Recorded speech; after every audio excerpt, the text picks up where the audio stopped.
الحمدللہ وکفا والصلاۃ والسلام علی سید الرسل وخاتم الانبیاء اما بعد فاعوذ باللہ من الشیطان الرجیم بسم اللہ الرحمن الرحیم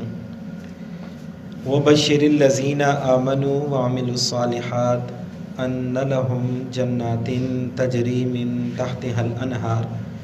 کلما رزقوا منها من ثمرۃ الرزق قالوا هذا الذي رزقنا من قبل وأتوا به متشابها ولهم فيها أزواج مطهرة وهم فيها خالدون صدق اللہ العظیم۔ قابل تکریم معزز و مکرم سامعین، الحمدللہ ہم لوگوں کا دروس کا ایک سلسلہ چل رہا ہے۔ اس سے پہلے درس کے اندر سورۃ البقرہ کی آیت نمبر 23 اور 24 آپ لوگوں کے سامنے تلاوت کی، اس کے معنی مفاہیم آپ لوگوں کے سامنے کھولنے کی کوشش کی۔ اس کے اندر اللہ تبارک و تعالی نے نبی علیہ الصلاۃ والسلام کی نبوت کو بیان کیا، اس لیے کہ اس سے پہلی آیت کے اندر اللہ نے اپنی توحید کو بیان کیا تھا، تو آیت نمبر 23 اور 24 کے اندر رب ذوالجلال نے اپنے نبی کی نبوت کو بیان کیا، اور اس نبوت کے اوپر دلیل کے طور پہ اللہ تبارک و تعالی نے ایک عظیم ترین معجزے کو یعنی کلام الہی کو بیان فرمایا۔ پھر کلام الہی ہونے کے اوپر جو لوگ شک کرتے ہیں، ان شک کرنے والوں کو اللہ تبارک و تعالی نے ایک عالمی چیلنج دیا، اس کا تذکرہ تفصیل کے ساتھ پچھلے درس کے اندر گزرا۔ پھر بھی قرآن کی تکذیب اور اس کے کلام اللہ ہونے کا انکار کرنے والوں کو اللہ تبارک و تعالی نے جہنم کی ہولناکیوں سے ڈرایا۔ ایسی جہنم وقودها الناس والحجارہ، جس کا ایندھن انسان اور پتھر ہوں گے، ایسی جہنم سے رب ذوالجلال نے ان لوگوں کو ڈرایا۔ اللہ تبارک و تعالی کا کلام، اس کا بڑا پیارا اسلوب بیان ہے، بڑا پیارا انداز بیان ہے کہ اللہ تبارک و تعالیٰ اگر کفار کے کفر کو بیان فرماتے ہیں تو ساتھ ساتھ رب ذوالجلال ایمان والوں کے ایمان کو بھی بیان فرما رہے ہوتے ہیں۔ اگر اللہ تبارک و تعالیٰ ترہیب کو، ڈرانے کو بیان کر رہے ہوتے ہیں تو ساتھ ساتھ ترغیب کو، محبت اور پیار کو بھی بیان فرما رہے ہوتے ہیں۔ اگر اللہ تبارک و تعالیٰ قرآن کریم کے اندر جہنم کی ہولناکیوں کو بیان کریں تو ساتھ ساتھ جنت کی نعمتوں کا تذکرہ بھی فرما دیتے ہیں۔ یہ رب ذوالجلال کا مزاج انسانیت کی مزاج کی طرح نہیں کہ ہم لوگ عاجز ہیں، مسکین ہیں، جب ہمارے اوپر غصے کا غلبہ آ جائے، ہم اپنے جلال کو ظاہر کرنا شروع کر دیں تو پھر ہمارا جمال، ہماری خوبصورتی، ہماری نرمی مغلوب ہو جاتی ہے۔ عین غصے کی حالت میں ہم کسی کے ساتھ پیار بھری، محبت بھرے کلام کرنا چاہیں تو ہم نہیں کر سکتے۔ کیوں؟ ہم عاجز ہیں، ہم مسکین ہیں، ہمارے اندر ایک صفت غالب ہو جائے تو دوسری مغلوب ہو جاتی ہے۔ لیکن رب ذوالجلال قادر مطلق ہیں، ہر چیز کے اوپر رب ذوالجلال کی قدرت ہے۔ جب رب ذوالجلال عین جلال کی صورت کے اندر ہوتے ہیں، عین جلال والے کلمات کا اظہار کر رہے ہوتے ہیں، تب بھی رب ذوالجلال جمال والی صفت کو مغلوب نہیں ہونے دیتے، وہ صفت اسی طرح ہی رہا کرتی ہے جس طرح وہ پہلے تھی۔ اس لیے رب ذوالجلال عین جلال کی حالت کے اندر بھی جمال کی کلمات بیان فرما رہے ہوتے ہیں۔ جہنم کی ہولناکی اللہ تبارک و تعالیٰ کے جلال کا ظہور ہے، اس جلال کی ظہور کی کیفیات ظاہر ہو رہی ہیں، اسی وقت رب ذوالجلال اپنے جمال والی باتوں کا اظہار بھی جنت کی نعمتوں کی صورت میں فرما رہے ہوتے ہیں۔ اسی طرح آیت نمبر 24 کے آخر کے اندر اللہ پاک نے اس جہنم کا تذکرہ فرمایا، تو آیت نمبر 25 کی بالکل شروع کے اندر اللہ پاک نے اہل ایمان کے لیے جنت کی خوشخبری بھی بیان فرما دی۔ دیکھیں، اللہ تبارک و تعالیٰ نے بیان فرمایا وَبَشِّرِ الَّذِينَ آمَنُوا، وبشر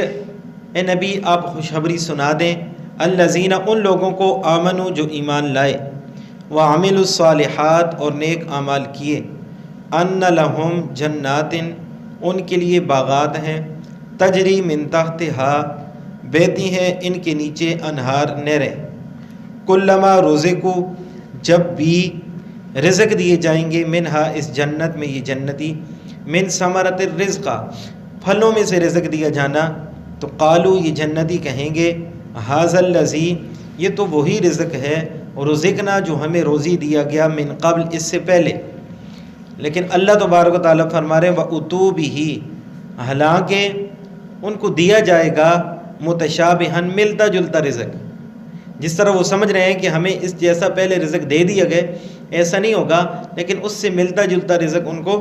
دیا جائے گا۔ وَلَهُمْ فِيهَا اور ان کے لیے فیہا اس جنت کے اندر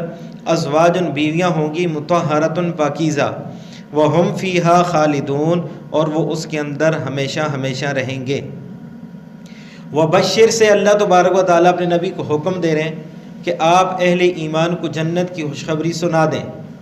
فرمایا وبشر اے پیغمبر آپ خوشخبری سنا دیں، کن کو؟ الذین ان لوگوں کو، آمنوا جو ایمان لے وعملوا الصالحات اور نیک اعمال کیے۔ یہاں پہ اللہ تبارک و تعالیٰ نے ایمان کے ساتھ ساتھ اعمال صالحہ کی شرط لگائی۔ ایک خوش قسمت تو وہ ہے جو ایمان لائے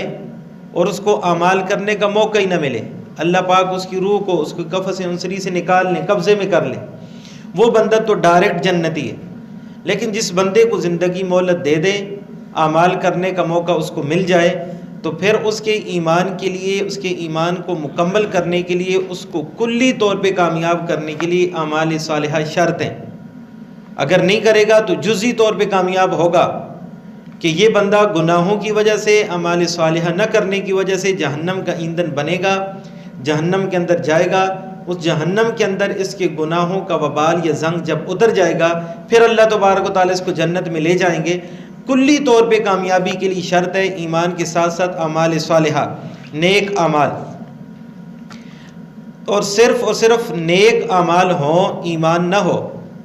تو یہ رب ذوالجلال کے دربار کے اندر کلی طور پہ ناکامی ہے۔ کامیابی تب ہی ممکن ہے کہ جب ایمان ہوگا، اس کے ساتھ ساتھ اعمال صالحہ ہوں گے، کہ بندہ ایمان اللہ کے اوپر نہ لائے اور اللہ کے راستے میں صدقات و خیرات بھی کرتا رہے، بیت اللہ کا ہر وقت طواف بھی کرتا رہے، ساری کی ساری بزرگی والے معاملات کرے، لیکن اس کے دل کے اندر ایمان کی شمع روشن نہیں، تو اس کا ہر عمل اللہ کے دربار کے اندر مردود ہوگا، اس کا کوئی بھی اجر اس کے نامہ اعمال میں نہیں آئے گا۔ تو یہ ایمان اور اعمال صالحہ ایک دوسرے کے لیے لازم ملزوم ہے، ایمان کے ساتھ ساتھ اعمال صالحہ۔ لیکن اس کے ساتھ ساتھ یہ مسئلہ بھی سمجھ لیں کہ اعمال صالحہ جسے اللہ تبارک و تعالیٰ نیک عمل کرنے کی توفیق دے دیں، کہ یہ نمازیں بھی پوری کی پوری 5 پڑھ رہا ہے، اللہ پاک اس کو تہجد پڑھنے کی، نوافل پڑھنے کی توفیق بھی عطا فرما رہے ہیں، صدقات و خیرات بھی یہ کر رہا ہے، بیت اللہ کے طواف کے لیے اللہ پاک حج بیت اللہ بھی اس کو نصیب فرما رہے ہیں، ساری کی ساری نیکیاں یہ کر رہا ہے۔ تو جب نیکیاں اللہ پاک کرنے کی توفیق اس کو دے دیں تو یہ اپنی نیکیوں کے اوپر گمانڈ کرنا شروع کر دیں، اور گمانڈ کے اندر دوسروں کو اپنے سے ادنا تصور کرے، یا اپنی نیکیوں کے اوپر گمانڈ کر کے خود کو جنتی تسلیم کرنا شروع کر دے کہ میرے اعمال اس درجے پہ پہنچ چکے ہیں کہ اب جنت میرے لیے واجب ہے، میں جنتی ہوں۔ لوگ 2 نمازیں نہیں پڑھتے، 5 نہیں پڑھتے، کوئی ایک کا اہتمام نہیں کرتا، میں تو 5 کا اہتمام کرتا ہوں، میں صدقات و خیرات کرتا ہوں، میں اللہ کے راستے میں یوں دیتا ہوں، یہ معاملات کر رہا ہوں، تو میرے لیے تو جنت واجب ہی واجب ہے۔ جب اپنی نیکیوں کے اوپر گھمنڈ کرنا شروع کر دیتا ہے تو یہ اس کے لیے بڑی ہی خطرناک چیز ہو جایا کرتی ہے۔ نیکیاں انسان کی جنت میں لے جانے کا سبب ضرور ہیں، لیکن یہ نیکیاں انسان کی جنت میں لے جانے کا حقیقی سبب نہیں۔ حقیقی سبب رب ذوالجلال کی رحمت ہے۔ اللہ کے نبی نے فرمایا، مسلم شریف کے اندر روایت موجود ہے، حضرت جابر رضی اللہ عنہ کی روایت ہے، نبی علیہ الصلوۃ والسلام فرماتے ہیں کہ تم لوگوں کے اعمال تمہیں جنت میں نہیں لے جا سکتے، اور نہ ہی تم لوگوں کے اعمال تمہیں جہنم سے بچا سکتے ہیں۔ اور اللہ کے نبی نے آگے ارشاد فرمایا، اور نہ ہی میرے اعمال۔ پھر اللہ کے نبی نے فرمایا، اگر اللہ تبارک و تعالی رحم و کرم کا معاملہ نہ فرمائے تو، یعنی اعمال ہوں اور ان اعمال کے ساتھ عاجزی انکساری ہو، اللہ کی رحمت کے اوپر امید ہو، تو پھر اللہ پاک رحمت کرم کا معاملہ فرمائیں گے، اور اس معاملے کے صلے کے اندر ہم لوگ جنت کے مستحق انشاءاللہ بن جائیں گے۔ اسی طرح مسلم شریف ہی کے اندر ایک روایت موجود ہے حضرت ابو ہریرہ رضی اللہ عنہ کی، کہ نبی علیہ الصلوۃ والسلام صحابہ کرام کو مخاطب کر کے فرما رہے ہیں کہ کوئی بندہ بھی اپنے اعمال کے زور پہ جنت میں نہیں جا سکتا، صحابہ کرام نے پوچھا اللہ کے رسول آپ؟ تو نبی علیہ الصلوۃ والسلام نے فرمایا ہاں میں بھی. یعنی اللہ تبارک و تعالیٰ کرم نہ فرمائے، رحم نہ فرمائے تو اس وقت تک میں بھی اپنے عملوں کے زور کے اوپر جنت میں نہیں جا سکتا. یہ کون سی شخصیت فرما رہی ہے؟ یہ دنیا جہاں کی سردار اور وہ شخصیت جس کے لیے رب ذوالجلال نے پوری کی پوری کائنات کو وجود بخشے. اگر اس رب ذوالجلال کے پیارے محبوب کا اپنے اعمال کے اوپر کوئی گمانڈ نہیں، اپنے اموال کے اوپر اتنا بھروسہ نہیں، تو ہم کس کھیت کی گاجر اور مولی ہیں کہ ہم لوگ یہ تصور کرنا شروع کر دیں کہ میں 5 وقت کا نمازی بن کے جنید بغدادی بن گیا ہوں، میرے اعمال اس درجے پہ پہنچ گئے کہ مجھے جنت کا مستحق بنا دیں. ایسا نہیں. اللہ پاک نے اسی مضمون کو سورہ روم کے اندر بھی بیان فرمایا، وَمَنْ عَمِلَ صَالِحًا فَلِأَنفُسِهِمْ. جو بندہ نیک اعمال کرتا ہے، اعمال صالحہ کرتا ہے، فَلِأَنفُسِهِمْ، تو اس کے اعمال جو ہیں وہ اس کے اپنے لیے ہوا کرتے ہیں، اپنے لیے وہ ذخیرہ کر رہا ہے. کیوں ذخیرہ کر رہا ہے؟ لِيَجْزِيَ الَّذِينَ آمَنُوا وَعَمِلُوا الصَّالِحَاتِ مِنْ فَضْلِهِ، تاکہ اللہ تبارک و تعالی اجر عطا فرمائے اس کے ایمان لانے کی وجہ سے، وَعَمِلُوا الصَّالِحَاتِ، اور اس کے نیک اعمال کرنے کی وجہ سے، من فضلہ، اپنے فضل کی وجہ سے. اللہ پاک اس کو جزا دیں جنت کی صورت میں، اللہ اس کو جزا دیں اپنی رضامندی کی صورت میں. تو معلوم ہوا کہ سبب جنت میں لے جانے کا اعمال صالحہ بھی ہیں، اور سبب جنت میں لے جانے کا اللہ تبارک و تعالیٰ کی رضا بھی ہے، اللہ کی رحمت بھی ہے، اللہ کا کرم بھی ہے. لیکن دونوں میں سے حقیقی سبب رب ذوالجلال کی ذات گرامی ہی ہے. اللہ تبارک و تعالیٰ رحم و کرم فرمائیں گے تو بے عملوں کو بھی جنت میں لے کے چلے جائیں گے، اور کرم نہیں فرمائیں گے تو عملوں والے بھی درے کے درے رہ جائیں گے. اس لیے اللہ تبارک و تعالیٰ کا کرم حقیقی سبب ہے جنت میں جانے کا. لیکن اس سبب کے لیے انسان اسی سبب کے اوپر تکیہ لگا کے بیٹھ جائے، اعمال کرے ہی نہ، یہ بات بھی ٹھیک نہیں ہے. اس سبب کے اثرات اور نشانات یہی ہمارے عمل ہوں گے. ان عملوں کے اسباب اثرات کو اللہ تبارک و تعالیٰ دیکھ کے انشاءاللہ اپنی رحمت کے معاملات فرمائیں گے. جس کی زندگی کے اندر اعمال ہی نہ ہو، وہ صرف اور صرف امیدیں لگا کے بیٹھ جائیں، اللہ تبارک و تعالیٰ اس کی زندگی کے اندر عملوں کے اثرات کو نہیں دیکھیں گے، ان نشانات کو نہیں دیکھیں گے، تو اس کے ساتھ رحمت و کرم کا معاملہ بھی نہیں فرمائیں گے. اس لیے اعمال صالحہ بھی ہوں، عاجزی انکساری بھی ہو، اللہ کی ذات کے اوپر انسان پر امید بھی ہو، تو تب انسان کامیاب و کامران ہے. ایسے ایمان والوں کے لیے اللہ تبارک و تعالیٰ خوشخبری سنا رہے ہیں. وَبَشِّرِ الَّذِينَ آمَنُوا وَعَمِلُوا الصَّالِحَاتِ، خوشخبری ہے ایمان والوں کے لیے اور نیک اعمال کرنے والوں کے، جو اللہ کی ذات کے اوپر بھروسہ بھی رکھتے ہیں، عاجزی انکساری بھی کرتے ہیں. أَنَّ لَهُمْ، ان کے لیے جنات، باغات ہیں، تجری من تحتها، اس کے نیچے نہریں بہتی ہیں، انہار نہریں، اس کے نیچے نہریں بہتی ہیں. جنات، جنت لغت کے اندر جنت کہا جاتا ہے باغ کو. اصطلاح شریعت کے اندر جنت وہ اعلیٰ مقام ہے جو اللہ پاک نے مومنین متقین کے لیے تیار فرما دیا. مومنین متقین کو اللہ پاک جو مقام، جو جگہ عطا فرمائیں گے، جو انعام عطا فرمائیں گے، ایسا انعام جس کے اندر خوشیاں ہی خوشیاں ہوں گی، ان خوشیوں کے بعد کوئی غم نہیں، جس کے اندر سکون ہی سکون، اطمینان ہی اطمینان ہوگا، جس کے بعد بے چینی کا تصور نہیں، جس کے اندر کامیابی کامیابی ہوگی، جس کے اندر ناکامی کا کوئی تصور نہیں. ایسی ہمیشہ ہمیشہ کی ابد الآباد کامیابی رب ذوالجلال جو انسان کو نصیب فرمائیں گے، اس کامیابی کا نام، اس نعمت کا نام جنت ہے.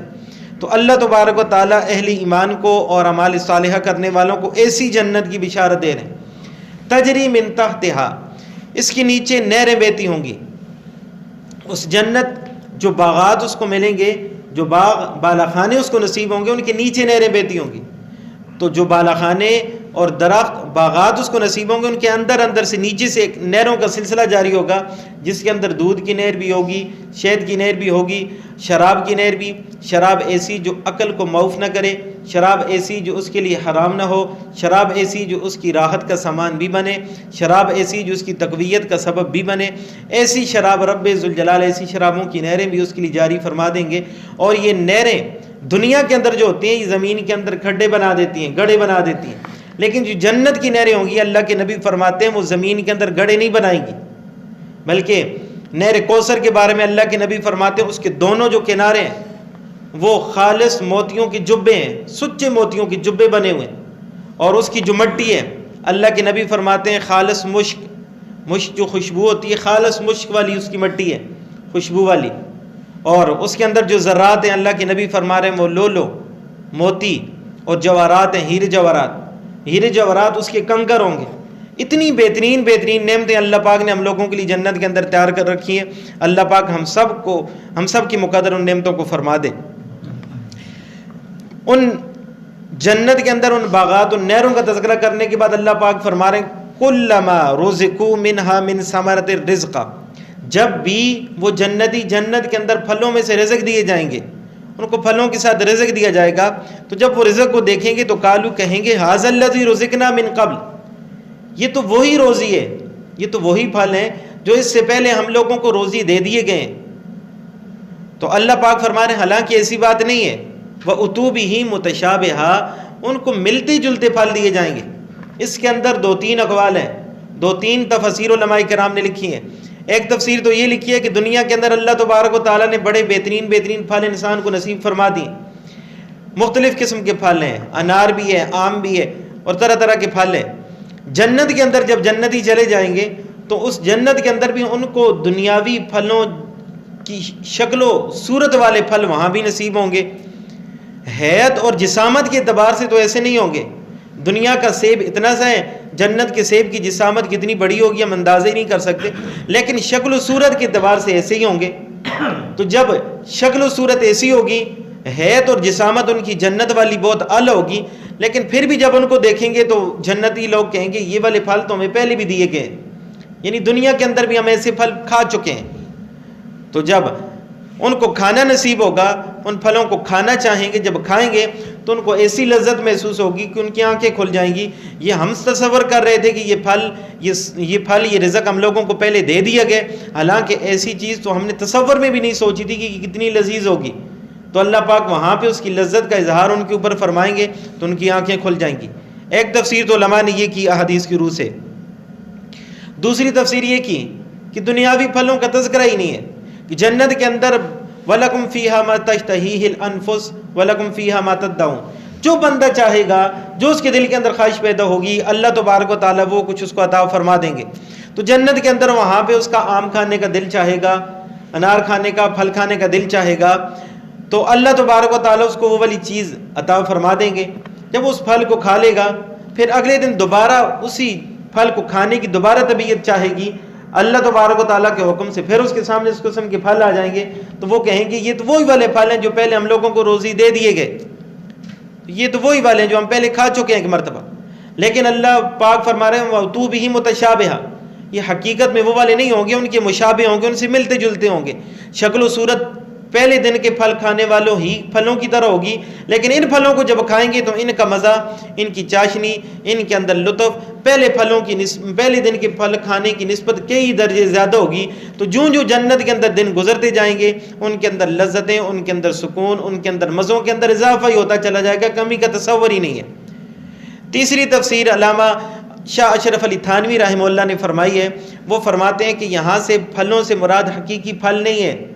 بلکہ وہ سکون، وہ لذتیں ہیں جو اللہ تبارک و تعالیٰ سلیم الفطرت اہل ایمان کو نصیب فرما دیتے ہیں عبادات کے اندر۔ کچھ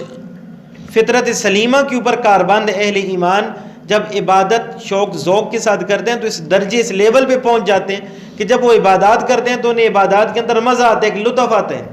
جیسے سیدنا عائشہ صدیقہ رضی اللہ تعالیٰ عنہ کے بارے میں آتا ہے کہ انہوں نے 2 رکعت نفل کی نیت کی، نماز پڑھتے پڑھتے جب فجر کی اذان سنی تو اللہ پاک کے یہاں گلہ کرنے لگ گئیں کہ اللہ پاک آپ کی راتیں اتنی چھوٹی ہو گئی ہیں کہ میری 2 رکعتیں بھی مکمل نہیں ہوئی اور رات ختم ہوگی۔ یعنی پوری رات وہ نماز کے اندر گزار دیتی تھی اور ان کو احساس بھی نہیں ہوتا تھا کہ رات ختم ہو گئی۔ تو وہ مزہ ان کو آ رہا ہوتا تھا، لطف آ رہا ہوتا تھا، اور پورے کلام ربانی وہ ایک رکعت کے اندر پڑھ دیا کرتے تھے، جیسا کہ مکابرین بزرگوں کے بارے میں سنتے رہتے ہیں۔ تو کیوں پڑھ لیتے تھے کہ ان کو اس چیز کے اندر لطف آتا تھا، مزہ آتا تھا۔ تو شاہ اشرف علی تھانوی رحمہ اللہ فرماتے ہیں جنت کے اندر جب وہ ان کے سامنے پھل پیش کیے جائیں گے تو ان کی ہر عبادت کے بدلے کے اندر ان کو جو پھل ملیں گے تو ان پھلوں کو کھائیں گے تو جو عبادت کے اندر سکون، مزہ، لطف ان کو آ رہا تھا، وہی والا مزہ، وہی والا لطف ان کو پھل کھانے کے اندر محسوس ہوگا۔ تو وہ کہیں گے تو یہ تو وہی والی روزی ہے جو دنیا کے اندر ہم لوگوں کو عبادات کی صورت میں ملا کرتی تھی۔ اسی کو تشریح کی صورت میں اللہ کے نبی نے بھی بیان فرمایا، بارہا سن چکے ہیں کہ جنت ایک چٹیل میدان ہے، خالی میدان ہے، اس کے اندر درخت انسان کی تسبیحات ہیں۔ دنیا کے اندر انسان الحمدللہ سبحان اللہ، لا الہ الا اللہ، اللہ اکبر پڑھتا ہے تو ان کلمات کے بدلے کے اندر جنت میں، ان عبادات کے بدلے کے اندر جنت میں ان کے لیے درخت لگتے جا رہے ہیں۔ میں نے سبحان اللہ پڑھا ہے، سبحان اللہ کے بدلے جنت کے اندر درخت لگ گیا۔ جب میں جنت میں چلا جاؤں گا تو اس درخت سے جب مجھے پھل توڑ کے دیا جائے گا تو اس پھل کو میں کھاؤں گا تو اس پھل کے اندر سے وہ لذت آئے گی جو سبحان اللہ کے اندر حقیقت میں اہل فطرت لوگوں کو لذت محسوس ہوتی ہے، تو پھر اس وقت وہ والی لذت محسوس ہوگی۔ شاہ اشرف علی تھانوی رحمہ اللہ فرماتے ہیں اسی لذت کی طرف رب ذوالجلال نے اس آیت کریمہ کے اندر اشارہ فرمایا۔ تو اللہ تبارک و تعالیٰ یہ والی نعمتیں ہم سب کو بھی نصیب فرمائے۔ فرمایا وَلَهُمْ، اس کے ساتھ ساتھ یہ تو روزی والی لذتیں تھیں، مزے تھے، سکون تھا، لیکن اس کے ساتھ ساتھ رب ذوالجلال دل کو مطمئن کرنے کے لیے، دل کو سکون پہنچانے کے لیے، جس طرح دنیا کے اندر اللہ تبارک و تعالیٰ نے ازواج کا سلسلہ جاری فرمائے، عورتوں کا سلسلہ جاری فرمائے، بےعینی اسی طرح رب ذوالجلال جنت کے اندر بھی اس نعمت کا تذکرہ فرما رہے ہیں کہ جنت کے اندر بھی ایسی نعمتیں ہوں گی کہ انسان کے دل کو سکون پہنچانے کے لیے حور و غلمان کے ساتھ ساتھ ان کو پاکیزہ بیویاں بھی عطا کی جائیں گی۔ وَلَهُمْ فِيهَا أَزْوَاجٌ، اس جنت کے اندر ان لوگوں کے لیے، ان جنتیوں کے لیے ہوں گی کیا چیز؟ ازواجن، بیویاں۔ کیسی بیویاں؟ مطہرۃ، پاکیزہ۔ دنیا کے اندر جو بیوی، جو زوجہ حیات ایک بندے کی ہے اور اسی نکاح کے اندر وہ فوت ہوئے تو روز قیامت وہی والی بیوی اس کی جنت کی حوروں کی سردار ہونے کے ساتھ ساتھ اس کی بیوی بھی ہوگی۔ اللہ تبارک و تعالیٰ اس کو اس کی بیوی بھی بنائے رکھیں گے، اور ساتھ ساتھ جو جنت کے اندر حوریں اس کو نصیب ہوں گی ان ساری کی ساری حوروں کی سردار یہ والی عورت اس کی بیوی ہوگی۔ ایسی پاکیزہ بیوی جو دنیا کے اندر تو اس کے ساتھ بول و براز بھی لگا ہوا ہے، پیشاب پخانے والی بیماریاں، سارا کے ساری گندگیاں بھی موجود ہیں، لیکن قیامت کے بعد جو جنت میں جانے کے فیصلے ہو جائیں گے وہاں پہ جو بیویاں ملیں گی تو وہ بیویاں پاک صاف ہوں گی۔ اللہ پاک نے ان کی صفت بیان فرمائی، مطہراتن، پاکیزہ بیویاں، ایسی بیویاں جو بول و براز سے پاک، جو پیشاب اور پخانے سے پاک، جو حیض و نفاس اور گندے خونوں سے پاک، حتیٰ کہ جو تھوک تک سے پاک صاف ہوں گی، اور ان کے اندر سے خوشبوؤں کی ایک مہک اٹھ رہی ہوگی۔ ایسی پاکیزہ بیویاں رب ذوالجلال جنت کے اندر عطا فرمائیں گے اور جنتیوں کو انعام کے طور پہ ملیں گی۔ تو وہی والی بیویاں جو دنیا والی ہیں وہ والی بھی نصیب ہو سکتی ہیں اور جنت کی حوریں بھی ہو سکتی ہیں۔ فرمایا اور اس کے ساتھ ساتھ ایک اور نعمت کا تذکرہ اللہ تبارک و تعالیٰ نے کی ہے کہ دنیا کے اندر ہمیں کوئی نعمت مل جائے، کسی کو راحت، آرام، سکون، اسباب زندگی گزارنے کے اسباب مہیا ہو جائیں، تب انسان کو پھر ایک غم لگ جاتا ہے کہ مجھے اللہ نے بیوی بچے دے دیے، کہیں اللہ پاک یہ مجھ سے چھین نہ لے۔ اللہ تبارک و تعالیٰ نے مجھے مال و دولت دے دی ہے، کہیں اللہ تبارک و تعالیٰ ناراض ہو کہ مجھ سے یہ مال دولت واپس نہ لے لے۔ مجھے اللہ پاک نے عزت دے دی ہے، کہیں اللہ پاک دنیا کے اندر مجھے رسوا نہ کر دے، مجھے دوبارہ ذلیل نہ کر دے۔ تو جو نعمت مل چکی ہے اس نعمت مل جانے کے بعد بھی ہم لوگوں کو سکون نہیں ہوتا، ہم اس کے چھن جانے، اپنے آپ سے بچھڑ جانے کا خطرہ محسوس کر رہے ہوتے ہیں۔ اللہ تبارک و تعالیٰ جو جنت کے اندر نعمتیں عطا فرمائیں گے ان کے ساتھ ساتھ ایک ایسی نعمت عطا فرما رہے ہیں جس کا اظہار اللہ پاک نے اس آیت کریمہ کے اندر کیا ہے کہ ہم فیہا خالدون، یہ جنتی جو ہے ہمیشہ ہمیشہ اس جنت میں رہیں گے۔ جس جنت کی نعمتیں ہمیشہ ہمیشہ ہیں، اس جنت کے اندر یہ جنتی بھی ہمیشہ ہمیشہ رہیں گے۔ اس کے اندر خوشی ملنے کے بعد کسی غم کا خوف نہیں، اس کے اندر راحت ملنے کے بعد کسی بے چینی کا خوف نہیں، اس کے اندر عزتیں ملنے کے بعد کسی ذلت کا خوف نہیں، ہمیشہ ہمیشہ ایسی جنت جس کی ابتدا تو ہے انتہا کوئی نہیں، ابد الآباد جنت رب ذوالجلال نصیب فرمائیں گے۔ اس کو مثال کے ساتھ سمجھایا گیا کہ یہ زمین و آسمان اگر رائی کے دانوں کے ساتھ بھر دیے جائیں، 100 سال کے بعد ایک پرندہ آئے ایک دانہ لے کے چلا جائے تو اربع کھربہ سال گزر جانے کے بعد شاید کوئی ایسا دن آ جائے کہ اس دن کے اندر زمین کو آسمان کا خلا جو ذرات سے بھرا ہوا تھا، رائی کے دانوں سے بھرا ہوا تھا، شاید وہ خالی ہو جائے۔ لیکن جنت اتنی ابدی ہمیشہ ہمیشہ والی چیز ہے، فرمایا کہ یہ دنیا